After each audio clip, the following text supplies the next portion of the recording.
Kembali lagi di Cahaya Hati Indonesia, Masya Allah, seperti janji Ali tadi, kita akan menjawab pertanyaan-pertanyaan yang sudah masuk melalui media sosial. Dan nanti kita kasih kesempatan juga untuk seluruh jamaah yang ada di masjid ya.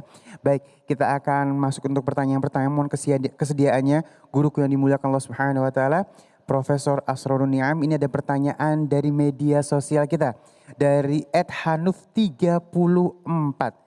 Ustadz, saya merasa udah melakukan semua perintah dan anjuran agar dekat dan dicintai oleh Allah Subhanahu wa Ta'ala.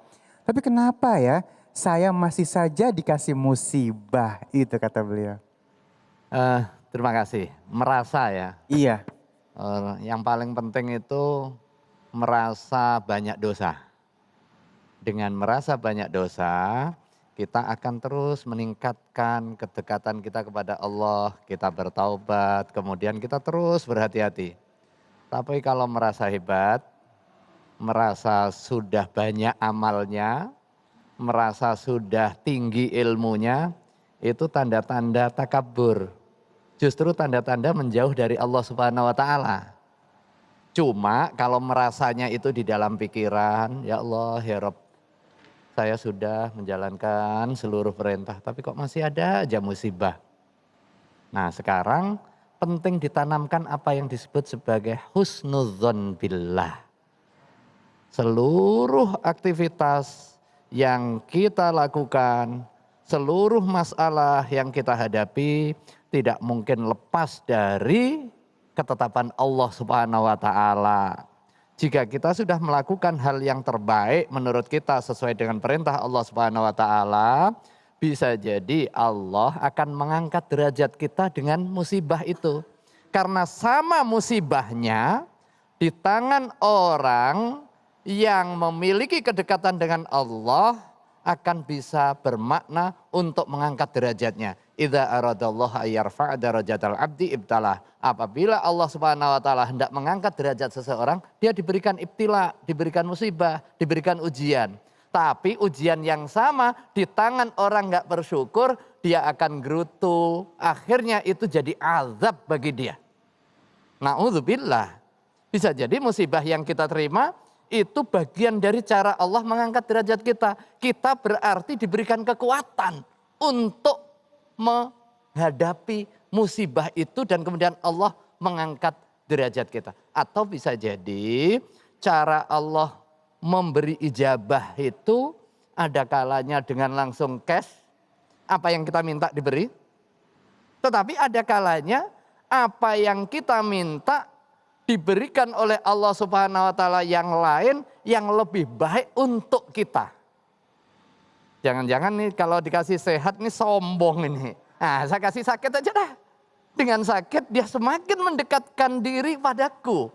Nah ini umumnya orang-orang ini kalau udah kena sakit nih udah inget masjid ya. Iya enggak? Kalau sehat antar dah. Panggilan azan antar dah. Begitu batuk-batuk. Baru ingat Allah Subhanahu wa Ta'ala. Jangan-jangan ini cara Allah. Wallahu a'lam. ya baik, Masya Allah, jelas sekali itu ya, Masya Allah ya. Dan baik, kita akan kasih kesempatan buat jamaah yang ada di masjid untuk bertanya. Siapa yang ingin bertanya silakan. Ya baik, Bapak silakan. Jangan lupa nama dan majelis taklimnya ya, silakan. Bismillah. Di dalam face shield Pak, itunya Pak itu udah nyala, maaf ya. Bismillahirrahmanirrahim. Assalamualaikum warahmatullahi wabarakatuh. Waalaikumsalam warahmatullahi wabarakatuh. Perkenalkan, nama saya Jopi Suhaifi. Saya dari Majelis Hasanah Pandeglang, Banten. Prof, ada yang saya perlu tanyakan kepada Pak Ustadz. Bagaimana kalau kita sudah melaksanakan apa yang Pak Ustadz jelaskan,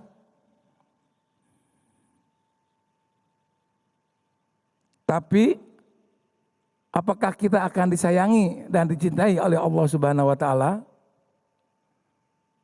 Yang kedua, kenapa walaupun kita sudah melaksanakan apa yang Bapak Ustadz atau Profesor jelaskan, tapi masih belum dikabulkan oleh Yang Maha Kuasa. Apakah itu cobaan? Apakah memang doa kita yang belum diterima? Terima kasih atas penjelasannya. Akhirul kalam. Wassalamualaikum warahmatullahi wabarakatuh. Waalaikumsalam. Waalaikumsalam warahmatullahi wabarakatuh. Mirip ya Ustadz yang tadi. Apakah jika kita sudah melakukan asbab, kemudian musababnya akan otomatis datang? Kalau teori sebab akibat bisa jadi iya. 1 tambah 1, 2. Kalau kita betul-betul melaksanakan apa yang digariskan dan juga dituntunkan oleh baginda Rasulullah Sallallahu Alaihi Wasallam. Kalau kita pengen dicintai oleh Allah Subhanahu Wa Taala, maka cintai aku, kata baginda Rasulullah Sallallahu Alaihi Wasallam. Caranya bagaimana? Bimtithalil awamir wajtinabin nawahi, dengan melakukan seluruh perintah dan menjauhi larangan. Sekarang kita muhasabah, benar nggak kita tuntas menjalankan sebab-sebab untuk al-qurbu minallah, untuk mendekatkan diri kepada Allah Subhanahu wa taala. Ini perlu kita juga introspeksi. Disitulah kesempatan kita untuk muhasabah. Jangan nyalahkan orang pada saat kita gagal. Jangan-jangan masalahnya ada di dalam diri kita. Hasibu anfusakum qabla an tuhasabu. Satu poin penting menurut hemat saya, kita punya tuntunan dan kita punya hati nurani. Tuntunan terkait dengan kewajiban dan juga menjauhi larangan kita optimalkan dengan sepenuh hati. Enaknya di dalam Islam, kalau tuntutan akan kewajiban itu lakukan semampumu. Jadi kalau nggak mampu nggak usah dipaksa-paksa sampai kemudian menyebabkan kita celaka. Tetapi kalau sudah jangan ada muncul larangan, jangan lakukan. Nah kadang kita tergoda karena persoalan nafsu kita. Nah disinilah menjadi penting, salah satu indikator utamanya adalah sejauh mana kalau seandainya permintaan kita sudah melalui proses ketaatan kok belum diijabah oleh Allah Subhanahu wa taala. Bisa jadi rizki yang kita makan enggak halal. Nah itu salah satu sebab doa tertolak. Ada suatu kondisi ketika seseorang habis melakukan perjalanan jauh, nih umumnya orang musafir itu doanya mustajab. Umumnya. Salah satu orang yang punya doa mustajab itu adalah orang yang musafir, apalagi fisabilillah. Tapi ini ada orang bajunya lusuh, kemudian di perjalanan bekalnya habis, dia musafir, kemudian berdoa dengan penuh kekhusyuan, ya Allah, ya Rabb, ya Rabb, ya Rabb. Kemudian bagaimana mungkin kata baginda Rasulullah SAW, fa'anna yustajabulah, bagaimana mungkin dia diijabah doanya sekalipun dia meminta dengan penuh kekhusyuan. Wa ma'kaluhu haram, wa mashrabuhu haram, wa ghudhiya biharam. Makannya haram, minumnya haram, pakaiannya haram, gimana mungkin gitu kan. Nah ini saya kira menjadi catatan kita. Dan yang terakhir, bisa jadi sebelum diijabah menurut permintaan kita, pada hakikatnya Allah mengijabah dengan caranya yang lebih baik untuk kepentingan kita. Kita bisa terhindarkan dari sakit. Ketika kita minta uang banyak, nggak dikasih cash, tapi kita terhindarkan dari sakit sehingga kita nggak perlu mengeluarkan uang yang banyak tadi. Wallahu a'lam bissawab. Masya Allah, terima kasih guruku ilmunya ya. Terima kasih juga yang sudah bertanya ya. Baik, kita akan lanjutkan kepada guru yang dimuliakan Allah Subhanahu wa taala, Ustazah Syifa Nur Fadilah.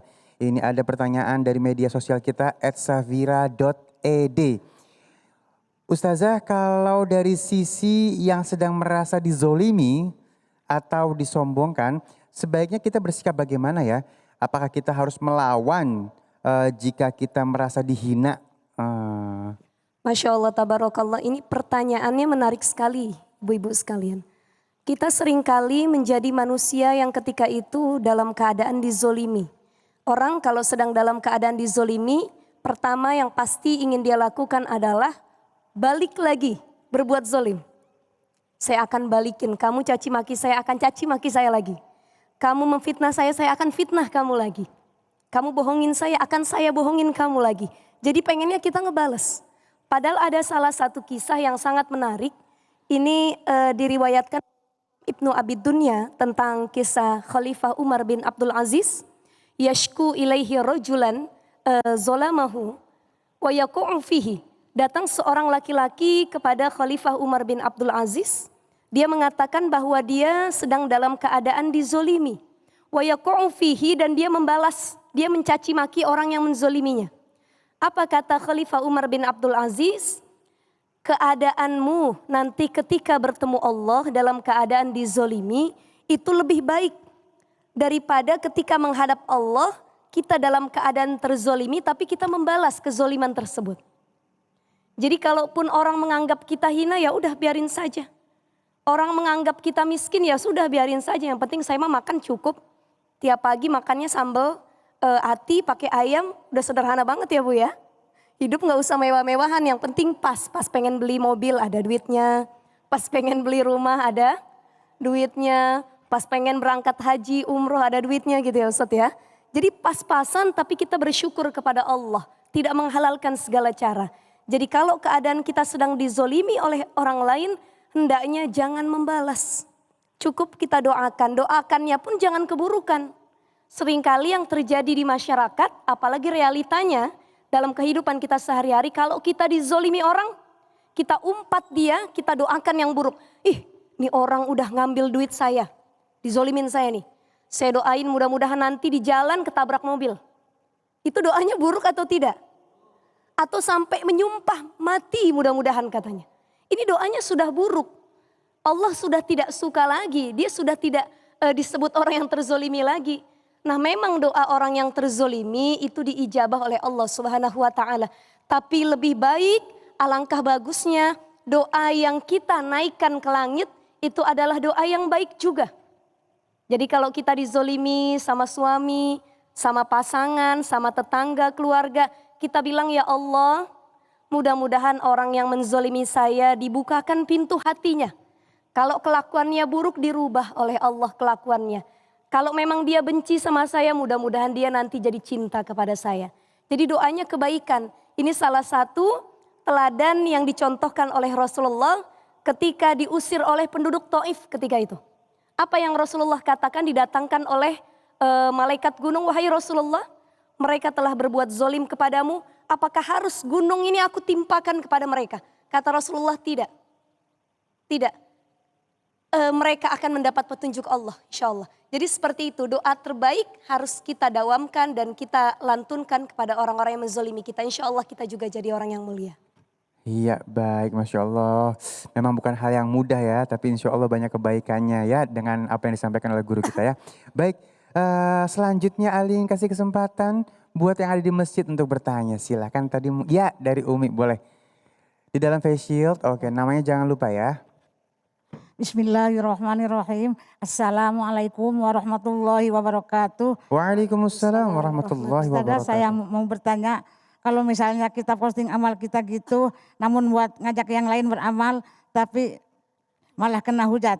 Apa kok amal kok diumbar? Nah ini gimana Ustadzah? Wassalamualaikum warahmatullahi wabarakatuh. Waalaikumsalam warahmatullahi wabarakatuh. Jadi udah beramal tapi malah dihujat sama orang. Masa amal diumbar sih gitu. Nah izin Ustadz, ibu-ibu sekalian, para jamaah cahaya hati yang ada di rumah. Ini zaman teknologi, zaman media sosial. Zaman dimana orang masing-masing ingin menampakkan dirinya, ingin memperlihatkan amalnya. Zaman dimana orang itu gampang suuzon sama orang lain. Padahal banyak orang yang memposting di media sosialnya, dia beramal, niatnya itu memang lillahi ta'ala. Maka nalillahi yabqa. Siapa orang yang segala sesuatu amalnya diniatkan karena Allah yabqa, itu akan kekal gitu. Amalnya itu akan baik, diberi pahala oleh Allah Subhanahu wa ta'ala. Jadi ada dua niat orang yang suka memperlihatkan amalnya. Pertama memang dia ria. Yang kedua memang dia ingin memberikan semangat kepada orang-orang sekitar. Contoh, Mas Ali setiap datang ke masjid itu selalu infaknya minimal 10-20 juta. Amin. Amin ya Allah. Amin, amin. Ya, kemudian orang-orang tahu siapa yang ngasih infak sampai 10-20 juta. Oh Mas Ali Zainal. Niatnya bukan ria, kenapa? Biar orang juga punya semangat berinfak seperti diri saya. Jadi orang-orang lain, ya Allah pengen ya saya kaya kayak Mas Ali. Kenapa? Kalau sudah kaya, banyak rizkinya, saya bisa infak. Ya Allah, kayak kalau saya punya uang, saya bisa ngasih anak yatim. Saya pengen bangun masjid. Saya pengen ngasih kaum fakir, duafa, dan lain sebagainya. Ini salah satu niatnya berbuat baik diperlihatkan itu untuk memberikan semangat kepada orang lain agar berbuat baik juga kepada kita. Tapi ada niat yang kedua. Niatnya ria. Kata Imam Ali karamallahu wajhah, lil muroi salasu alamat. Ciri orang ria itu ada 3. Pertama, yaksulu idza kana wahdah. Kalau lagi sendirian dia males. Gak ada yang lihat, sholat 5 menit kelar. Zikir enggak. Ibadahnya ya gitu-gitu aja karena gak ada yang lihat, wahdah lagi sendirian. Wayan syatu idza kana finnas. Tapi kalau ada orang yang lihat dia rajin, nih ria nih. Ya, kemudian bertambah amalnya kalau dipuji dan berkurang amalnya kalau dia dicaci maki. Jadi wallahu a'lam bishawab, yang tahu kita ria atau tidak sebenarnya diri kita dan Allah Subhanahu wa taala. Masya Allah ya. Jadi teruslah berbuat baik ya. Jangan pernah jerah. Baik, jamaah yang dimuliakan Allah Subhanahu wa taala, saat lagi kita akan memperbaiki bacaan Al-Qur'an kita bersama guru kita yang dimuliakan Allah Subhanahu wa taala, Ustaz Syam ya. Jangan kemana-mana, tetap bersama kami di Cahaya Hati Indonesia.